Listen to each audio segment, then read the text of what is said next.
The rest of the story. Inspector Dietrich Mania stroked his chin pensively, as might Sherlock Holmes in pondering some promising puzzle piece of evidence. Arson or accident was the question.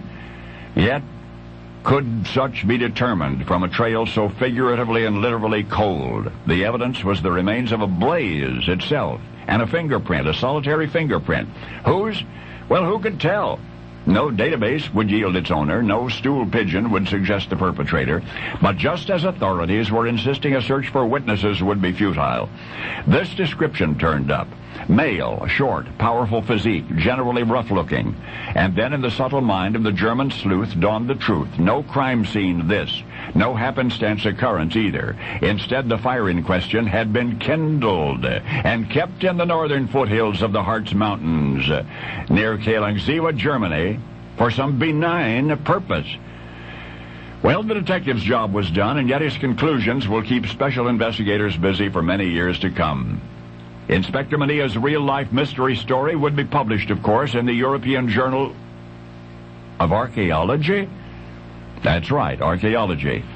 For Dr. Dietrich Mania and his colleagues from the esteemed Friedrich Schiller University had analyzed evidence and reconstructed a scene more than 80,000 years old. And on fingerprint, judging from when it was made and geographically where it was found, its owner cannot belong even to our species.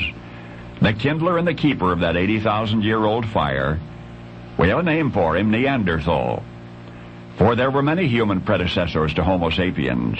But because Neanderthals lived mostly in a region rife with limestone caves, and because such shelters so excellently preserved bones, we know more about Homo neanderthalis than about any other immediate ancestors, and thus in our mind's eyes did Neanderthal become the archetypical caveman. And yet by popular conception, he and she are much underestimated. For Neanderthals, though cave dwellers, sometimes also built camps elsewhere. They used fire, they wore clothing, they made tools for weapons.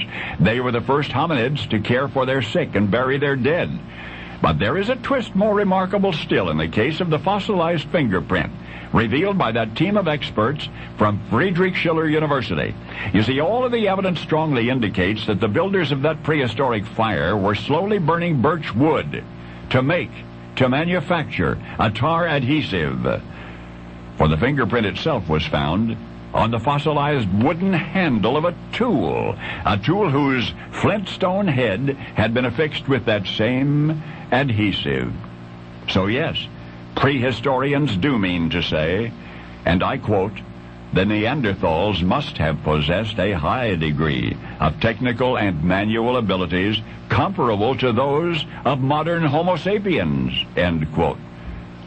What that says is, they must have been remarkably intelligent, as it now inescapably seems that before you and I were even a gleam in the Creator's eye, the Neanderthals had invented glue.